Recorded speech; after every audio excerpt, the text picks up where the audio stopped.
مظفر نگر کا فساد جنوری 8 کو ملائم سنگھ یادو، ان کے فرزند، ان کے نور نظر اکھلیش یادو بیٹھ کر فلم سٹار کے ناچ کو دیکھ رہے ہیں۔ کوئی فلم سٹار ناچ رہا ہے تو ملائم سنگھ مسکرا رہے، کوئی ناچنے والی کمر مٹکاری تو ان کو خوشی ہو رہی۔ باپ بیٹے دونوں بیٹھ کر نظارہ دیکھ رہے ہیں، اور وہیں سے اس جگہ پر جہاں پر یہ صفائی اتسو ہوا، اس سے 300 کلومیٹر دور میرے نوجوانوں، میرے بزرگوں، ہماری ایک بیوہ 60 سال کی بہن عابدہ 3 ڈگری سردی میں کیمپ میں نہیں سو سکتی، اس لیے کہ سردی کی وجہ سے پانی ٹپکتا ہے کیمپ میں۔ تو عابدہ ہماری ایک بیوہ بہن جو 60 سال کی ہے، جس نے خود کہا، کیا کہا جس نے، کہ میں 2 دن گنے کے کھیتوں میں بھاگتی رہی، میں 2 دن گنے کے کھیتوں میں بھاگتی رہی، 3 رات میں گنے کے کھیتوں میں چھپتی رہی، کیونکہ اس کا گھر بار لٹ چکا تھا۔ وہ عابدہ ہماری بیوہ بہن مظفر نگر میں کیمپ میں نہیں سو سکتی، 3 ڈگری کی سردی ہے۔ کیا کرتی ہے بہن ہماری؟ جو گنے کے سوکھے کاغذ ہوتے، وہ پتے ہوتے ہیں، اس کو جلا کر رات گزارتی کہ صبح ہو جائے اور پھر دھوپ نکلے تو تھوڑی راحت مجھے ملے۔ اور یہ باپ بیٹے بیٹھ کر ننگا ناچ دیکھتے ہیں۔ ارے کیا تم میں انسانیت مر گئی؟ کہاں گئے وہ ملائم سنگھ جو 1990 میں جب بابری مسجد کو توڑنے کے لیے سنگھ پریوار جا رہے تھے تو یہی ملائم سنگھ ان پر گولیاں چلائے تھے؟ مسجد کو بچانے کے لیے وہ ایک حرکت انہوں نے کی جس کو مسلمان نے یاد رکھا تھا۔ آج وہی ملائم سنگھ کو کیا ہو گیا؟ کہاں گئے یہ سب چیزیں؟ بتاؤ مجھے۔ باپ بیٹے بیٹھ کر ناچ دیکھ رہے ہیں اور ہم کیمپوں میں زندگی گزار رہے ہیں۔ ہمارے پاس سردی سے بچنے کا کوئی راستہ نہیں ہے تو گنے کے سکے پتے جلاتے رات بھر 15,000 مسلمان ان اوپن گراؤنڈوں میں، کھلے کھیتوں میں ریفیوجی کی زندگی گزار رہے ہیں۔ اور آج اپنے آپ کو آپ سیکولر بولتے ہیں، ہندوستان کا وزیر اعظم آپ بننا چاہتے ہیں، ہندوستان میں آپ پیغام دینا چاہتے ہیں کہ میں سیکولر ہوں اور کوئی نہیں ہے۔ ارے تم اتنے بڑے ظالم ہو کہ جو لوگ ریفیوجی کی زندگی گزار رہے تھے تم نے ان کیمپوں کو نکال کر پھینک دیا، کیمپوں کو بلڈوزر لگا کے نکال کے پھینک دیے۔ اور صفائی مہا اتسو میں اخبارات نے لکھا، میں نہیں جانتا کہ 200 کروڑ 300 کروڑ، تو چیف منسٹر نے کہا کہ نہیں، جھوٹ ہے، ہم صرف 6 کروڑ خرچہ کرے۔ ارے 6 کروڑ کیا ضرورت تھی؟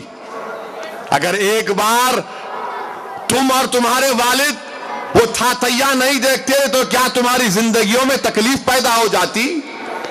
کیا تمہارے دل کو تکلیف پہنچتی؟ افسوس ہوتا ہے۔ مجھے کسی نے دلی سے فون کیا اور کہا کہ اسد صاحب آپ نے اعظم خان کے بارے میں کہا، اچھا نہیں کہا۔ میں نے کہا کیا کہا میں نے؟ اعظم خان وہاں کے ذمہ دار منسٹر ہیں، ہم ان کے اچھے کاموں کی تائید بھی کرتے ہیں۔ یقیناً اعظم خان نے جوہر یونیورسٹی بنائی، ہم اس کی تائید کرتے ہیں، مگر اعظم خان ایک انچارج منسٹر ہے مظفر نگر کے، ان کو انچارج منسٹری سے نکالا گیا۔ اکھلیش یادو نے کہا کہ نہیں آپ مظفر نگر نہیں دیکھیں گے، تو اعظم خان صاحب ناراض ہو گئے، ناراض ہو کر بیٹھ گئے۔ منسٹری آپ سے، ڈسٹرکٹ کے انچارج آپ کو چھین لیا گیا تو آپ ناراض ہو گئے۔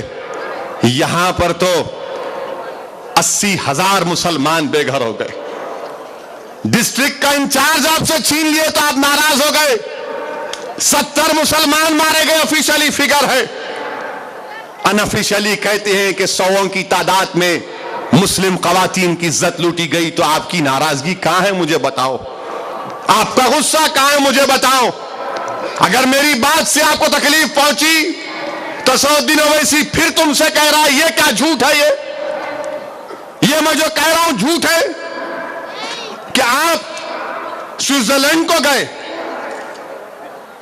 ایم ایل ایز کو لے کر، جناب حضرت Azam Khan M L as کو لے کر گئے، برطانیہ گئے، ترکی گئے، کیا گئے، اور پھر جب لوگوں نے کہا کہ لوگ مظفر نگر میں مر رہے ہیں مسلمان، تو موصوف نے کہہ دیا، ہمارے بھائی نے، ہمارے بڑے ہیں، انہوں نے کہہ دیا کہ دشمن ہے، مسلمان اس ڈیلیگیشن کو لیڈ کر رہا تو دشمنی کر رہے ہیں۔ یہ کیسا مزاج ہے آپ کا کہ آپ کا کلمہ گو بھائی اور بہن تڑپ تڑپ کر سردی میں تڑپ رہے ہیں، بچے جان دے دیے، 45 بچے، چھوٹے بچے مر گئے، نوجوانوں، مظفر نگر میں کیمپوں میں 45 ہمارے بچے مر گئے، جن کو اللہ نے اولاد دی۔ اپنے سینے پر ہاتھ رکھ کر پوچھو، اسدالدین اویسی تم سے سوال کر رہا ہے، اگر تمہاری اولاد کو ذرا بخار آ گیا تو باپ اور ماں کے دل پر کیا تکلیف پہنچتی؟ ہم بھاگتے ہیں اپنے بچے کے لیے، اپنی بچی کے لیے۔ تو ذرا سوچو نوجوانوں، ان ماں پر کیا گزر رہی ہوگی جو بے بس ہے، لاچار ہے، سب چیز لٹ گیا، گھر لٹ گیا، تباہ ہو گئے، برباد ہو گئے، ان کا بچہ بھی چلا گیا، معصوم بچے مارے گئے۔ تو یہی سماجوادی پارٹی، یہ نام نہاد سیکولر، یہ کہتی ہے، ان کا پرنسپل سیکرٹری کہتا ہے کہ سردی سے اگر لوگ مرتے تو سائبیریا میں پورے مر جاتے۔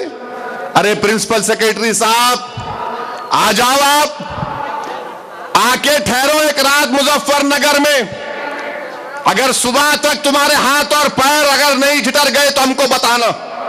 ارے ہم سردی میں مر رہے ہیں، ہمارے بچے مر رہے ہیں، ہماری ضعیف عورتیں رات میں نہیں سوتی، اور تمہارا پرنسپل سیکرٹری رفیق ملک یہ کہتا ہے کہ سردی میں اگر لوگ مرتے تو سائبیریا میں مر جاتے۔ ہماری تکلیف نہیں ہے،